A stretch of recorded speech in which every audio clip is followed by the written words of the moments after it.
Summary of Magic Words by Tim David. Introduction. Years of experience as a magician taught Tim David that real magic comes from the words we use to communicate with one another. Words have the power to inspire. Words have the power to influence. Words have the power to motivate. But how can we use them correctly to get the results we want? David explores 7 magic words and the psychology behind how what we say affects a person's performance in both the business world and the personal world. Through scientific research and personal stories, David lays out the blueprint for building relationships and communicating effectively. Learn the secrets of what to say as well as what not to say so your words have the magical power to inspire, influence, and motivate. Chapter 1. The Importance of Words and Human Connection. What is the biggest problem in the world? Not getting people to do stuff. Parents struggle to get their children to do their homework, teachers struggle to get their students to focus, managers struggle to get their employees to perform, and doctors even struggle to get their patients to follow their treatment plans. If only we could get the people to do the things we want, the world would be a much better place, right? The standard solution to motivation is typically begging, bribing, and reasoning to death. When a child won't eat his vegetables, we bribe him with that tasty cookie after dinner. And when that doesn't work, we start nagging, manipulating, or even deceiving to get results. These tactics rarely work, and people largely hate being told what to do. If you try to motivate people directly, you'll fail. Think of the person you tried so hard to change, but it just never worked. That's because you used the wrong approach. Instead, you should work on motivating their actions, and that's how magic words can be incredibly useful. When you think of magic words, you might think of words like abracadabra or Shazam or hocus pocus. And while Tim David spent much of his career as a magician, he now preaches the powerful magic of words. 7 simple words can help motivate those around you to perform how you want them to.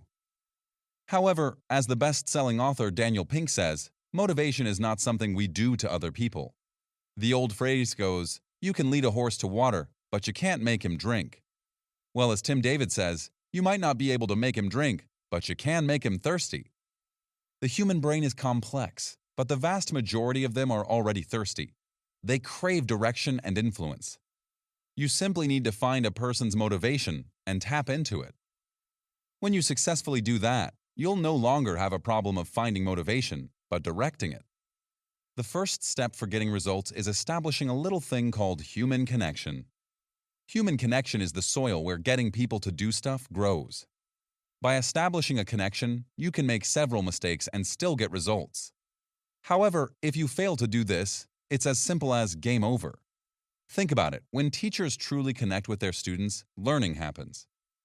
When doctors connect with their patients, healing happens. And when companies are truly connected with their customers, business happens. In 1967, psychologist Albert Mehrabian wrote that words constitute about 7% of what we communicate, while the rest is simply body language and tone of voice. So while words make only a small percentage of communication, that small influence can greatly help you express yourself and communicate more clearly. Words are a powerful tool, but when wielded by an unskilled craftsman, the results can be harmful or even damaging. Chapter 2. The Magic of Yes. Think about one of the biggest moments of your life. Getting down on one knee, holding something seemingly small and expecting something big. Asking one simple question. Will you marry me?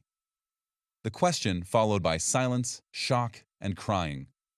The moments leading up to the answer feel like the longest 10 seconds of your life. But finally you hear that perfect yes. That simple word can be the most magical word you've ever heard. The powerful word yes can have so much meaning and is one of the most important words in any marriage. In fact, Dr. John Gottman has studied the influence of words in marriage, and after studying thousands of couples, Dr. Gottman has the uncanny ability to predict divorce by a single conversation. By looking for the 6 signs of divorce, Gottman has a 91% accuracy rate for predicting the success or failure of a relationship. Those signs? They're the exact opposite of what yes represents. The most powerful signal is that of contempt. When a partner expresses contempt or disapproval in the other, they're essentially saying, I'm morally superior to you. Contempt mixed with criticism, stonewalling, defensiveness, and failed repair attempts create a toxic combination that leads to divorce 91% of the time. So while no has the power to end relationships, yes has the power to bring them together.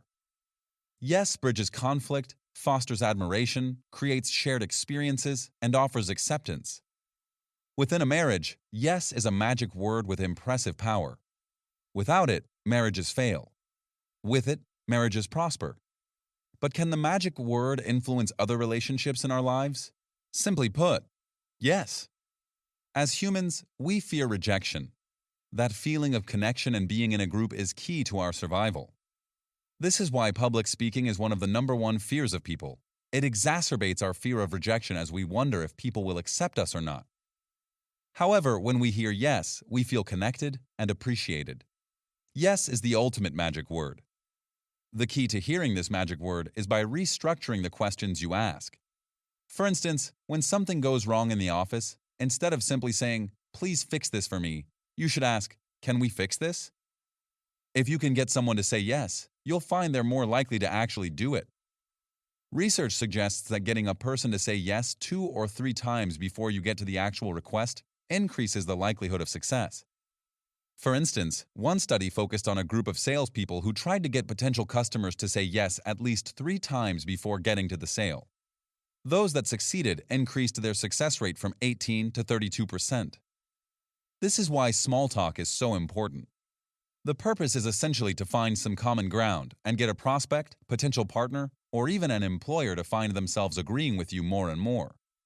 Yeses build trust. Therefore, we should work on changing our perspective on the value of the often dreaded small talk. Additionally, you should avoid negative words as well. Any word that has a negative connotation can quickly switch the conversation from positivity to feelings of fear or rejection. Therefore, you should focus on keeping the conversation in yes mode. This simply means to avoid any negative words. For example, if an airline captain tells passengers not to be concerned, passengers will quickly do the opposite, simply because the captain used the word not. Similarly, when a doctor says, "We will want to run a few tests, no need to worry," what do you do instead? You immediately worry. All negative words, even if used to negate negativity, still produce negative feelings. Chapter 3. The Magic of But. Another small, simple word with great power and influence. Think about the time you felt rejected, either by a partner or a future employer. You may have heard something along the lines of, "You're a great person, but you just aren't the right fit." Which part of the conversation will you remember? You certainly won't remember the part that told you how great of a person you are. Instead, your brain focuses on everything that came after the word but. By using the word but, you decrease the impact of anything that was said prior. This effect is called the but eraser. In other words, whatever comes before but is completely ignored, especially if it's the exact opposite statement of what came before. On the other hand, the but enhancer is the theory that everything that comes after but is what people focus on. Therefore, you should start communicating with the information that you want the person to forget, then use a but, and end with the information that you want them to remember. For instance, when trying to sell life insurance, a salesperson could say, "I know you can't buy life insurance right now, but I want you to think about the benefits of this to your family." The potential buyer will forget that they can't afford it, but if they think about the benefits, they'll be more likely to say yes and make it work for them. Additionally, your business might rely on donations, so you could approach future donors by saying, "I know everyone is asking you for money this time of year, but you're one of our best donors." By starting with the negative and ending with the positive, you'll be more likely to see success and get the results you want. One of the biggest responses people in business get is the dreaded, "I'd like to, but I can't." They'd like to buy from you and help you out in some way, but they can't. So how can you combat this? You can use the technique but reversal. Repeat back what the person said, but with a small adjustment. For example, you could say, "You can't, but you'd love to." This reversal focuses on the positive part of the interaction, and while it may not garner more successful results, it will at least change the person's feelings about the interaction. Another technique you can use is to replace but with and. This technique is called and linking. So for example, Let's say you work for a gym and a person comes in to discuss joining. Your job is to get that person to commit to joining. And perhaps you want to convince them to choose a longer commitment or a higher monthly rate. How can you use and linking to your advantage? Instead of simply discussing numbers and showing them the different packages, you could say, "Let me show you around our gym, and then we can look at some numbers." This usually leads to a yes from the potential buyer. And remember, the more yeses you get, the more likely you'll see success. Chapter 4. The Magic of Because. As humans, we attempt to put meaning behind everything. We crave information and we like to know why we need to do something. We're far more likely to act if someone gives us a reason to, right? If your partner asks you to do a simple chore of taking the trash out, you might instinctively ask, why? Your partner might say, because we cooked fish tonight, and by tomorrow morning the scraps of fish in the trash will be incredibly unpleasant. Because you have a reason, you'll be more likely to do this simple chore. A Harvard professor once tested this theory and the power of because by simply cutting the line at the photocopy machine in her office. First, she tried to cut the line without explaining her rudeness. She was successful 60% of the time. The next time, she decided to use the word because to give a reason, but a completely illogical one like, because I have to make some copies. Despite the irrational reason, her success rate jumped to 93%. Because is a magic word that can influence motivation in others, but there are certainly many techniques to using the word because to your advantage. The first is the advanced because technique, or ABT, in which you get people to say because to themselves. While this technique is called advanced, it's actually quite simple. By asking why over and over again, you can tap into the other person's becauses. Going back to the person who works at the gym, that employee might divulge in some small talk with their potential buyer when giving a tour of the gym. This is a great place to use ABT by asking questions like, why do you want to join the gym? Or, why is exercise important to you? This forces the person to tap into their reasoning for wanting to purchase a gym membership. Another example would be a company that has recently struggled with employees meeting deadlines. Instead of simply scolding employees and telling them why they think they aren't performing well, you should ask, why do you think you're having a problem meeting the deadlines? This forces the employees to search for their own becauses. People are far more likely to change and meet expectations if they come up with the idea themselves. For instance, the square suggestion technique suggests that if you tell a person to think of a shape right now, such as a square, a circle, or whatever, then the person will more likely think of any shape except a square or a circle. Simply put, people want to be immune to suggestions. They want to think of their own ideas and feel like their thoughts are their own. Chapter 5. The Magic of Using People's Names and the Word if.